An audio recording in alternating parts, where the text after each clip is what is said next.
Assalomu alaykum do'stlar. Bugun Toshkent viloyati Yangiyo'l tumaniga keldik.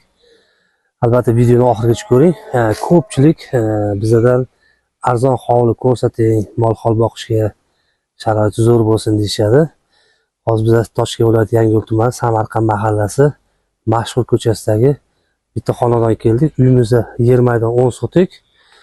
Ko'rib turganimizdek aholi yashaydi. Yaqinimizda ya'ni Chichiq daryosi o'tgan. Juda ham yaqin deyishyapti. Albatta kelib ko'rsangiz bo'ladi. Mana uyimizning asosiy tashqi fasadi, yo'laklari betonlashtirilgan, stяжка qilib qo'yilgan. Demak, xonadonni ko'rib boramiz. Uyning bahosi $65,000, ya'ni yer narxida sotilyapti. Срочный pul kerak bo'lgani uchun sotib olishyapti. Mana xonadonimiz ko'rinishi, kirganimiz asosiy o'ng qo'lda kirish eshiklari bo'ladi. Hovlimizda mevali daraxt ekib qo'yilgan. Bemalol bu yerda siz o'zingiz xohlagan ishlarni qilishingiz mumkin. Hovliga e'tibor bering, to'g'ri burchak, ya'ni burchakli uy emas yoki nima deydi. Hovlimizga bemalol avtomashina qo'yadigan joylari bor. Basseyn qilish uchun imkoniyatlarimiz bor. Suv, gaz, elektr muammosi yo'q ekan, faqat gaz hali ruxsat olinmagan, olib kirishmagan. Gaz turib turibdi, bemalol ko'chib kelgandan keyin gaz kiritib olsangiz bo'ladi. Havosi juda ham toza ekan. Uyning narxini aytib o'tdik, $65,000. Ya'ni kelishtirib berishadi, uy egalarini kelishib olasiz. Bu yerda bitmagan xonamiz bor ekan, bitta garaj, bitta xona bor ekan. Ichiga kirib o'tirmaymiz.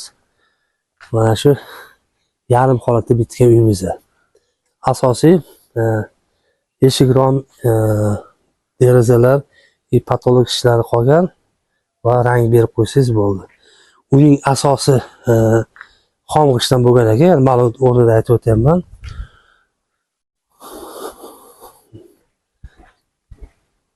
Harakat qilib bitirib yashaydigan joy ekan. Havosi juda ham yoqdi menga. Albatta $65,000 ga hozir 2 xonalik kvartira olish mumkin. Bu yerda shahardan uzoq bo'lmagan. Hozir yarim soatda yetib keldik Toshkent shaharidan. Demak, bemalol ushbu xonadan sotsangiz bo'ladi. Albatta videoga like bosing. Ekranda uy egalari nomerini qoldiraman. To'g'ridan to'g'ri telefon qilib xonadon egalarini sotsangiz bo'ladi. Hozir bitta, ikkita, uchta, to'rtta, beshta, oltita xonamiz bor ekan do'stlar.